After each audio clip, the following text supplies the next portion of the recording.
Bonjour, comment vous allez bien? Comme j'ai dit, moi je vais super bien. Ça fait pas longtemps, ça fait à peu près une semaine, un peu plus d'une semaine maintenant, ça tient. Je tiens les rênes, non, comme je dis toujours, je lâche pas, mais après, au bout d'un moment, je pense que ça lâchera. Quand, je sais pas, comment, je sais pas non plus. J'essaye comment dire, gérer un peu ces élans, histoire que justement que la retombée soit pas trop violente.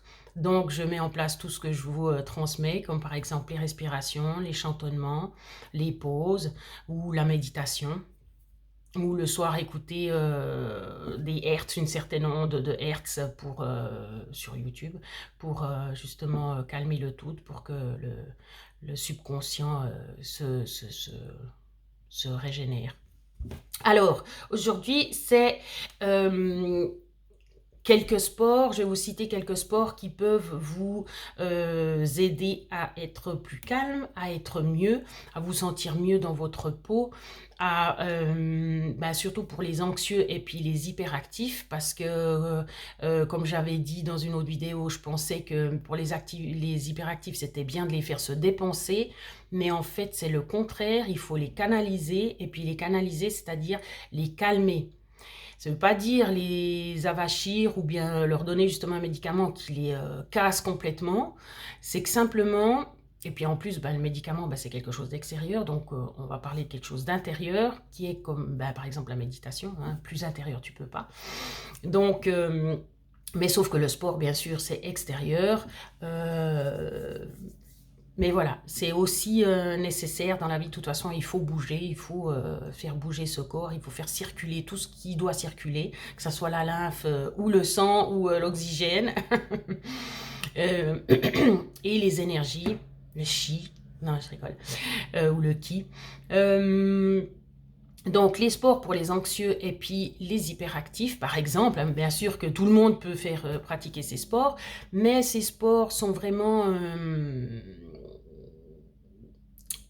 enrichissant et calmant et voilà, ça donne quelque chose vraiment de positif. Alors, les sports. Le paddle, pour ceux bien sûr qui ont la chance ou d'avoir une planche, mais bien sûr que quand tu as la planche, si elle est solide, il faut un moyen pour la transporter, donc généralement une voiture. C'est plus ou moins tout. Après, il faut le matériel avec, il faut bien sûr les palmes, mais la pagaie, mais ils donnent tout, plus ou moins tout. Avec le gilet de sauvetage, si vous avez envie, si vous êtes dans une rivière, vous mettez un casque, bien sûr. Mais disons que je conseillerais plus de faire le paddle sur une zone calme, parce que justement, là, on va prendre son temps, on va pagayer lentement, utiliser la glisse, la force de la poussée pour être tranquille. La même chose l'aviron, mais là aussi il faut un bateau. Il y a les possibilités d'aller dans un club, donc des fois vous payez pas grand chose pour le club, puis après vous pouvez utiliser le matériel. Mais l'aviron, c'est pas si évident que ça, à moins que vous ayez des grosses embarcations, sinon l'esquif c'est très très dur.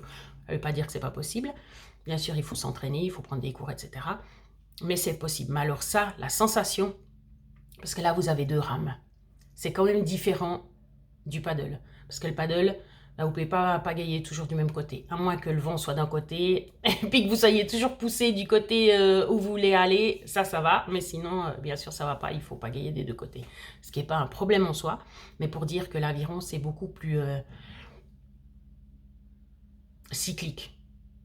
Comme la natation, en fait. Le domaine de l'eau, c'est vraiment quelque chose qui relaxe. Bien sûr, pas dans une rivière, bien sûr, pas forcément quand il y a des vagues jusque je sais pas où, et puis quand il y a du vent comme je sais pas quoi. Donc bien sûr, il faut toujours des circonstances. Pour le paddle, vous pouvez acheter une planche à gonfler. J'ai testé hier. Donc en 5 minutes, ouais, maximum 7 minutes, c'est gonflé, hein. Bien sûr, ça dépend de la pompe. Si vous avez une pompe avec compresseur, et ça pompe plus vite. Si vous avez une pompe qui a pas le retour, c'est-à-dire qui pompe seulement quand vous pressez, ça va plus lentement. Si vous avez une pompe qui pompe quand vous tirez puis quand vous pressez, bien sûr, ça va plus vite. Ça dépend aussi de la taille de la pompe. Quand vous avez un paddle gonflable, vous avez le sac à dos qui va avec, vous avez tout le matériel dans le sac à dos, ça fait à peu près une quinzaine de kilos. Donc c'est portable pour une personne de, allez, 80 kilos, quelque chose comme ça. Plus petit, et puis de plus petit en taille que 1,67 m ou quelque chose comme ça devient quand même pénible parce que le sac est grand. Donc si le sac est plus grand que vous, c'est difficile. Et puis si vous êtes plus léger, à moins que vous ayez une force du diable puis que vous aimiez porter du lourd, mais sinon voilà. Par contre, vous pouvez prendre un petit trolley, un petit, comme quand vous allez faire vos commissions, là, le petit chariot, ça vous pouvez prendre. C'est faisable aussi. Vous pouvez prendre les transports publics, voilà, parce que je fais toujours au plus simple. Hein. Bien sûr que ceux qui ont plus, c'est-à-dire la voiture, c'est-à-dire l'argent, c'est-à-dire etc., bien sûr vous faites plus. Mais je pars du minimum, entre guillemets du minimum, parce que déjà un paddle, c'est déjà quelque chose, c'est déjà un coût, hein, on est d'accord. Mais d'occasion, ça se trouve, après il faut tomber sur la bonne personne, parce que c'est clair qu'il faudrait vérifier avant si ça marche ou pas, hein, donc d'aller sur la surface d'eau, parce que il faut pas seulement dire oui, ça marche, et puis une fois que vous avez gonflé, voilà. Donc le paddle, c'est génial parce que la même chose, vous... au bout d'un moment, vous vous relaxez, vous allez gentiment. Bien sûr qu'au début, si vous faites un travail énorme pour avoir l'équilibre, c'est sûr que c'est pas reposant. Donc vous commencez assis par exemple, après vous faites à genoux, après voilà. C'est aussi quelque chose qui doit vous plaire, parce que bien sûr si vous aimez déjà pas le domaine de l'eau, si vous n'êtes pas bon nageur, etc., bien sûr ça va pas. Il y avait la grimpe aussi, pas du tout dans le même registre, mais là aussi il faut du matériel. Donc il faut toujours un minimum, hein. Il faut forcément un harnais, il faut forcément en tout cas un mousqueton, le gros de sécurité. Et puis il faut des baskets. Si vous avez des baskets fines, si c'est dehors, ça va. Sinon, on peut prendre aussi des chaussons exprès pour. Qu'est-ce qu'il faut sinon? Un casque. Voilà, parce que si vous allez dehors, il vous faut un casque. Ça serait plus ou moins le minimum. Bien sûr, si vous avez des cordes, bien sûr, si vous avez le reste, c'est mieux. Mais vous pourriez aller ou avec quelqu'un qui a déjà le matériel, ou avec un club. Et puis comme ça, justement, vous avez peut-être même pas besoin du harnais. Mais bien sûr, pour tout ça, il faut chaque fois payer. Donc ça, c'est aussi quelque chose qui fait qu'on est concentré sur quelque chose et c'est concentration lente. Donc ça veut dire qu'on a le temps de réfléchir, de prendre ses appuis, de sentir les choses parce que vous êtes au contact de la nature, vous êtes au contact de la pierre, vous êtes au contact aussi de l'air, du vide. C'est aussi quelque chose qui fait partie de la nature. La même chose sur le paddle, vous êtes au contact de l'eau, vous êtes au contact de l'air, vous avez le paysage aussi, suivant dans quel paysage vous êtes, ça amène quelque chose de juste magique. Vous avez même la faune, si vous voyez des poissons. Ça, c'est toutes des choses qui reposent. Voilà, qui reposent.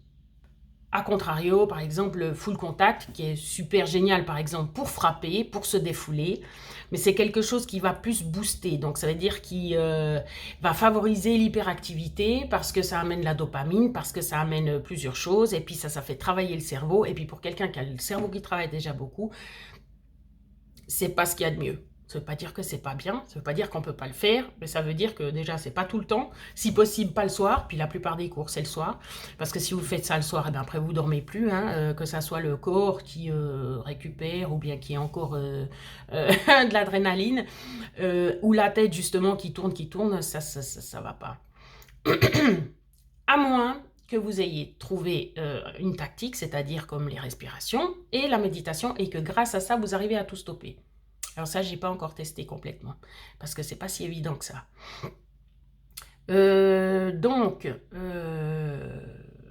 Alors après, il y a toujours le tai chi, le yoga.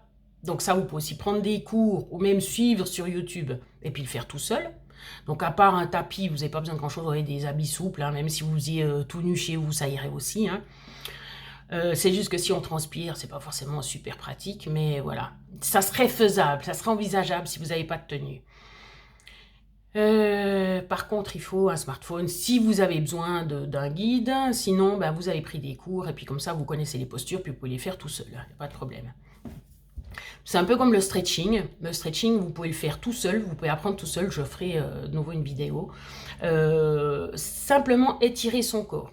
Donc, vous pouvez trouver tout seul, enfin, je veux dire vraiment, vous mettez dans toutes les positions possibles, vous verrez, chaque fois ça tire à un autre endroit.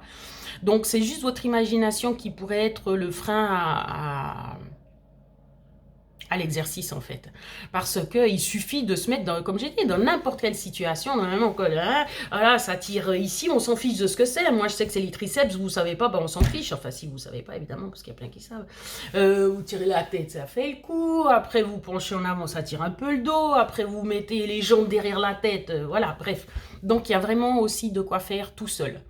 Donc le stretching, c'est pas un sport, mais si vous mettez en plus de la musique relaxante, vous n'êtes même pas obligé. Vous faites ça avec les respirations et vous verrez, mais vous vous sentez un être nouveau après cette séance. Alors, il y aurait plein d'autres sports à citer, bien sûr, hein, qui existent. Il faut juste trouver celui qui vous convient. Juste sachez effectivement que certaines choses peuvent faire peur. Ben, par exemple, d'aller sur l'eau pour des anxieux, peut-être que c'est une source de stress. Donc, bien sûr, vous n'allez pas sur l'eau si ça ne va pas. Par exemple, la peau de phoque aussi, c'est quelque chose de calmant. Alors, ça fait travailler quand même les muscles, mais ça se fait de façon calme. Vous ne pouvez pas avancer, bien sûr si vous êtes un pro vous allez plus vite, mais ça veut dire que vous supportez aussi ça. Mais on y va gentiment, pas à pas, et on doit travailler aussi avec la respiration, parce que si vous soufflez comme un bœuf après 2 mètres, vous êtes fatigué. Donc de toute façon, votre corps va s'habituer, va trouver justement la respiration, et c'est cette respiration justement qui fait que ça vous calme. Travailler avec un tuba aussi, ou un masque, ça c'est bien, ça calme. Donc par exemple, la plongée sous-marine. Alors, pas dans un endroit où il y aurait peut-être des requins, parce que ça risque de vous faire stresser. Mais la même chose, le bruit de l'eau ou le bruit d'un liquide autour de vos oreilles, ça fait comme si vous étiez dans le ventre de votre maman. Donc, c'est quelque chose normalement de régénérant. Et puis bien sûr, la vue de ce que vous pourriez voir, après le fait d'être coupé du monde habituel, après, mais c'est surtout aussi d'être concentré sur cette respiration qui vous donne l'air d'une certaine façon, que vous racrachez aussi d'une autre façon. Vous ne pouvez pas faire comme dans la vie normale. Si par exemple, moi, tout d'un coup, ça m'arrive, parce que des fois, je ne respire pas assez, justement, puis c'est quand je fais... Puis je dis, mais non d'une pipe, pourquoi j'inspire comme ça? Ben, parce que t'as pas assez respiré. Mais non d'une pipe, mais je suis en train de vivre normalement. Je vis ma vie normalement. Comment ça se fait que j'arrive pas à respirer normalement? Je suis pas en train de mourir. Enfin, pour vivre, je suis obligée de respirer. Eh ben non, apparemment, je ne respire pas assez. Voilà. Et puis, je pense que je suis pas la seule dans ce cas-là. Pas forcément qui reprend des grandes respirations comme ça, mais qui ne respire pas. Parce que surtout, par exemple, quand on est dans les émotions, pour les hypersensibles qui le seraient encore plus souvent, eh ben, mais celui qui est anxieux, celui qui est hyperactif, c'est la même chose. Il y a tout qui va dans tous les sens, hein, l'hyperactif, donc les émotions aussi. Donc c'est encore plus difficile à gérer. Eh ben, ça coupe la respiration. Parce qu'on est dans l'émotion, ou bien alors ça fait respirer très vite, et puis ça fait battre le cœur et tout, ou bien alors, ou bien on respire plus du tout. Parce qu'on est dans l'émotion. Voilà, c'est comme ça. Donc effectivement, d'apprendre à respirer, de faire des cours de respiration, c'est pas plus mal. D'être en contact avec soi, justement, avec l'intérieur. Et bien sûr, j'ai pas cité la méditation, mais ça, c'est le plus gros, le plus génial, le plus... Alors, comme j'ai déjà dit, pour moi, c'était un terme qui me stressait un peu au début parce que je ne comprenais pas comment ça se faisait. Je me disais, mais... ah oui, on te dit qu'en fait, tu dois penser à rien. Alors déjà, ça, c'est pas évident. Et puis, c'est aussi de la pleine conscience. Donc, ça veut dire que justement, vous êtes censé gérer votre cerveau, puis vraiment le diriger, puis ça peut être très pénible. Si vous commencez par la méditation, par exemple avec justement des personnes qui vous parlent sur YouTube, c'est simple. J'ai expliqué aux personnes qui étaient un peu réfractaires à ça, parce que c'est un terme qui peut impliquer plein de choses, ou vous faire comprendre des choses qui sont pas... ou penser à des choses que vous n'aimez pas spécialement. Mais c'est surtout parce qu'on n'a aucune idée de comment ça se passe. C'est tout simple. Vous vous couchez ou vous restez assis, donc vous faites exactement comme vous voulez, dans la position que vous voulez. Bien sûr, dans une position qui tend à la détente, ou qui, voilà, qui vous incite à la détente, pas dans une position super compliquée qu'au bout de 2 secondes, vous devez changer parce que vous n'en pouvez plus. Donc, une position où vous détendez, et puis après, vous écoutez ce que dit la personne. Mais c'est pas, je sais pas quoi, ce qu'elle vous raconte. C'est des trucs tout simples, genre, alors on va commencer par détendre, il y a une mouche, par détendre nos mains, donc on va penser à nos mains, on a l'impression que l'oxygène... Enfin, je vous donne un exemple, hein, parce que ça ne sera pas ça précisément. Voilà, vous sentez vos doigts qui se détendent et tout. Bon, alors ça, c'est un exemple. Donc, super dur, hein. Vous n'avez pas besoin d'avoir fait l'uni pour ça. Alors après, les personnes qui sont hyperactives diront, mais moi, je ne peux pas rester 2 secondes sans être inactif, sans bouger. Ben justement, c'est ça le problème. Donc, c'est pas, vous pouvez pas. C'est que vous pouvez pas et vous acceptez ça ou vous avouez vaincu. Alors, c'est pas du tout un jugement, hein, pas du tout.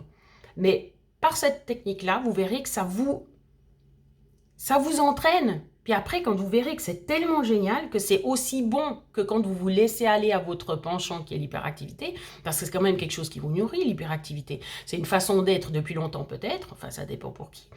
Mais c'est quand même, je veux dire, ça fait du bien de faire. Ça fait du bien. Mais si vous voulez, c'est comme un animal qui assouvirait ses besoins animaux. Donc, vous n'êtes pas obligé de changer, mais si vous voulez vous élever, eh bien, vous essayez de faire mieux. Et pour faire mieux, là, ça serait la méditation, qui vous permet justement de gérer, en fait, cette hyperactivité. C'est-à-dire, c'est pas elle qui vous guide, mais c'est vous qui décidez quand c'est qu'elle peut vous être favorable, ou quand c'est que justement vous devez un peu la freiner. La même chose qu'avec les émotions. Vous dites pas non, non, moi je suis émotif, je vais rester comme ça toute ma vie et tout, ça va très bien. Non, ça va pas très bien. La preuve, c'est que vous en ramassez plein la figure la plupart du temps. Alors après, bien sûr, il y a des degrés, hein, mais pour apprendre, on est obligé de conscientiser, on est obligé de se concentrer dessus et de faire un effort et de travailler dessus pour que ça change. Parce que sinon, toute votre vie, eh ben, ça sera des cris avec les gens, parce que quand vous n'êtes pas d'accord, si on ne vous écoute pas, vous allez crier. Des énervements, parce que quand celui-ci fait ça, moi ça m'énerve parce que je ne suis pas d'accord avec ça, etc., etc. Alors qu'en fait, le but, c'est pas ça. On est d'accord que c'est de vivre tranquillement. Ou bien je me trompe, je ne sais pas. Ou bien, justement, si vous avez été élevé depuis tout petit à faire la guerre avec les gens, c'est-à-dire à s'énerver, à hausser la voix et tout, et bien peut-être qu'après, ça vous manque. Mais c'est quand même des choses qui arrivent sur quand même de la violence. Je ne juge toujours pas. Alors, je reviens à mes moutons, si j'arrive. Donc, c'était la concentration, donc c'était la méditation, que c'était simple à faire. J'arrive à me concentrer, c'est fou ça. Moi, j'ai bu un truc de coca, de mocha. Oui, et c'est pour ça que je suis assez active. Mais après, je vais faire la méditation. Alors, la méditation, la deuxième façon enfin, la deuxième chose qu'elle pourrait vous raconter, en fait, de toute façon, il y a 1000 façons de le faire, mais je vous donne des exemples. Le deuxième exemple, c'est par exemple, justement, elle vous raconte que vous êtes dans la forêt, ou il vous raconte que vous êtes dans la forêt, que vous marchez, tout d'un coup, vous voyez un gros chêne, par exemple. C'est toutes des choses significatives, mais voilà, un gros chêne, et puis vous ouvrez, enfin, il y a une porte, et puis après, vous ouvrez la porte, et puis après, vous entrez, etc. Puis ça fait le lien avec vous. Cherchez pas, je vous le dis. Testez, puis après vous verrez. Donc ça fait le lien avec votre intérieur. Et c'est ça le plus important dans la vie. C'est pas de l'égoïsme, même si effectivement c'est dirigé vers l'ego, mais c'est votre congruence. C'est-à-dire que vous créez le lien avec vous-même, parce qu'il y a une autre façon de vivre où c'est vous la tête, vous le corps. Deux choses différentes. Puis des fois, il y a des dissensions, puis c'est quand on n'est pas aligné que justement on est malheureux. Parce que la tête veut quelque chose, le corps peut pas. Ou la tête veut quelque chose, mais le cœur, il veut pas. Ah, il faudrait que je gagne de l'argent, alors je vais vendre, ben voilà, par exemple, sans jugement toujours. Je vais vendre mon corps parce que c'est vraiment super facile, et ben je vais gagner beaucoup d'argent comme ça. Le cœur, il dit, ah, mais non, j'ai pas envie. Voilà, c'est cette différence qui fait que vous êtes malheureux. Si vous avez tout qui est aligné, eh bien, vous êtes heureux. C'est égal dans quoi? C'est égal dans ce que vous faites, c'est égal votre vie. Vous pouvez être mendiant, vous pouvez être super riche, vous pouvez être perdu tout seul, vous pouvez être avec quelqu'un. De toute façon, vous irez super bien. Mais c'est de trouver justement cet alignement. Et l'alignement peut se trouver en faisant de la méditation, c'est-à-dire en étant au contact avec soi-même. Donc, quand votre corps parle, quand votre corps dit « j'ai mal là », il y a une raison. Il n'y a pas besoin non plus d'avoir fait de tirer les cheveux à 4 épingles. Non, ça se dit pas comme ça. Moi, je suis un peu comme Ziva dans NCIS. Je fais des mélanges de phrases. Enfin, avant pas, mais maintenant, oui. Depuis que je suis tombée malade, donc... tirer par les cheveux, il n'y a pas besoin de tirer par les cheveux les explications, parce que vous dire oui mais bon je suis tombée, je me suis blessée là, c'est tout. Non, non, c'est le corps qui a une faiblesse à cet endroit-là, puis quand vous êtes tombé, ça a décidé de casser là. Pourquoi ça n'a pas cassé tout le reste? Parce que ça aurait pu casser tout le reste. Ah ben oui, parce qu'il y a tout le reste était en ordre, tout le reste était solide, mais cet endroit-là avait une faiblesse momentanément. C'est-à-dire que l'énergie à cet endroit-là n'a pas résisté à ce que vous lui envoyez. Mais après, ça c'est un peu plus compliqué, ce que j'ai donné comme exemple. Mais voilà, par exemple, des sinusites à répétition. Pourquoi vous avez toujours des sinusites? Non, c'est pas parce qu'il y a du mauvais temps, parce que si, parce que ça. Non, c'est parce que peut-être vous mangez d'une certaine façon et puis le corps vous dit « mais je ne supporte pas ça, j'ai besoin d'autre chose. » Puis je te promets, tu n'auras plus de sinusite. Ok. Alors, si vous voulez, il nous envoie des messages tout le temps, le corps. Ça fera une autre vidéo, mais bon. Donc, pour être en relation avec ce corps, pour apprendre justement à s'écouter, déjà, on va rentrer à l'intérieur, avoir le lien avec son cœur, avec son ventre, c'est-à-dire l'instinct, c'est-à-dire... bref, je trouve plus. Je commence à perdre le fil. Le taux de mocha est en train de descendre ou de sucre. Voilà, donc la méditation pour faire le lien avec soi-même, et après justement ça vous permet aussi, ou ça vous enclin à écouter votre corps. Vous verrez que justement vous avez un lien avec votre corps, puis que ça c'est ce qui décide du reste de votre vie en fait.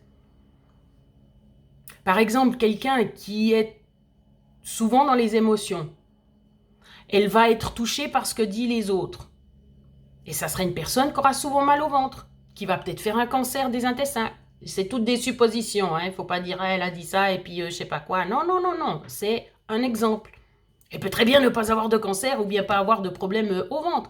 Mais quelqu'un qui se fait du souci tout le temps, il aura des problèmes au niveau, ça dépend parce qu'il y a l'anxiété qui correspond à je sais pas quoi, la peur qui correspond, vous voyez, je ne sais même plus exactement, mais je sais en gros. Il n'y a pas besoin de savoir, de toute façon, j'ai qu'à regarder. Donc, par exemple, pour les reins, c'est la peur. Pour les poumons, c'est la tristesse, etc. Il y a des gens, enfin, je connais plusieurs personnes qui ont eu un grand chagrin, qui ont perdu leur maman, leur papa, ou qui ont un conjoint, ou etc. Et qui sont passés par... Comment ça s'appelle quand tu tousses beaucoup et tout, une bronchite, une pneumonie. Ah pneumonie, les poumons, pneumonie. Voilà, pour dire. Donc, c'est vraiment, ça correspond vraiment à quelque chose. Voilà. J'en étais à trouver, voilà, et puis j'ai fini par la méditation. Donc, tout ce que vous pouvez faire comme sport ou activité qui calme vos anxiétés. Et, je parle de ça, hein, ça pourrait être autre chose, mais moi je choisis ce qui pose quand même problème dans la vie de tous les jours. Hein, parce que d'être heureux, ça pose pas trop de problèmes. Donc l'anxiété, puis par exemple les hyperactifs, parce que aussi je suis hyperactive. Alors par exemple, on ne fera pas de jeu d'échecs pour un hyperactif. Ou alors on fait un jeu d'échecs et après on fait de la méditation. Parce que le jeu d'échecs, ça fait réfléchir, ça fait travailler le cerveau. Alors vous me direz, ouais, mais il faut bien travailler le cerveau pour être intelligent. Mais qui a dit qu'on devait être intelligent? Oui, mais pour mon travail, j'ai besoin de faire travailler le cerveau. Ok, alors laisse-le travailler pendant qu'il travaille au travail et puis après tu le reposes. Mais il ne faut pas le faire travailler tout le temps parce que c'est trop. Il faut un équilibre. Toujours un équilibre. La même chose que entre la tête, le cœur et le corps, il faut aussi un équilibre pour le reste. Et ça, c'est pas facile à trouver. Bon, bon travail, hein. Prenez soin de vous.